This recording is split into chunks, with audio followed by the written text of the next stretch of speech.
ഓണമടുത്തതോടെ മലയാളിയുടെ പോക്കറ്റടിക്കാൻ വ്യാജ ലോട്ടറികളും വ്യാപകം. തമിഴ്നാട് അതിർത്തി ഗ്രാമങ്ങൾ കേന്ദ്രീകരിച്ചാണ് തട്ടിപ്പ്. പാലക്കാട് ജില്ലയിലെ മീനാക്ഷിപുരം, ഗോപാലപുരം തുടങ്ങിയ ഗ്രാമങ്ങളിലാണ് തട്ടിപ്പ് സംഘം അരങ്ങുവാഴുന്നത്. മീഡിയ 1 അന്വേഷണ പരമ്പര.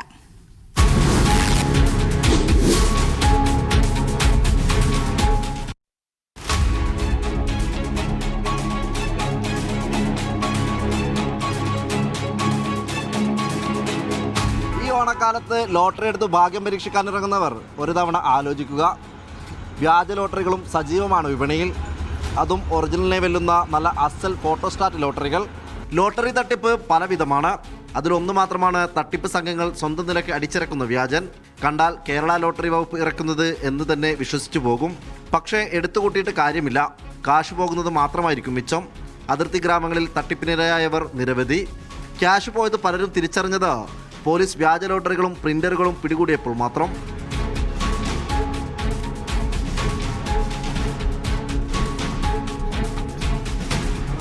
ടിക്കറ്റ് ഉണ്ടല്ലോ, കളർ പ്രിൻ്റ് എടുക്കുക, അതിനെ വെച്ചിട്ട് അത് ഫോട്ടോ എടുത്തിട്ട് വെക്കുകയാണ് ജനങ്ങൾക്ക്. അപ്പോൾ നമ്മളത് ഇനി നമ്മുടെ ഈ പരിസരങ്ങളിൽ ഇനി അങ്ങനെ നടക്കാൻ ഞങ്ങളൊക്കെ സമ്മതിക്കില്ല. എന്താ പറഞ്ഞാൽ തെറ്റ് കണ്ടു പറഞ്ഞാൽ ഞങ്ങൾ ഡിപ്പാർട്ട്മെൻറ്റിലും സർക്കാരിനും നമ്മളെ ബോധ്യപ്പെടുത്തി അവരെ പിടിച്ചു കൊടുക്കും. പോലീസ് പരിശോധനകളെ മറികടക്കാനും സംഘം തന്ത്രങ്ങൾ മാറ്റിപ്പയറ്റുന്നു. കടകളിൽ നിരീക്ഷണം ശക്തമാക്കിയപ്പോൾ വാടകയ്ക്ക് വീടുകളെടുത്തും വാഹനങ്ങളിൽ സഞ്ചരിച്ചുമാണ് വിൽപ്പന. ഈ മൂലത്തറ വില്ലേജിനകത്ത് നിരവധി തോട്ടങ്ങളുള്ള ഏരിയയാണ്.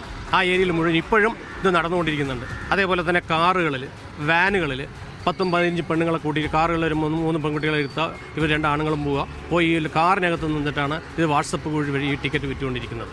ഈ ഓണക്കാലത്തെങ്കിലും പ്രത്യേക സ്ക്വാഡ് രൂപീകരിച്ച് പരിശോധന കടുപ്പിച്ചില്ലെങ്കിൽ നിരവധി ഭാഗ്യാന്വേഷികളാകും ചതിക്കുയിലകപ്പെടുന്നത്.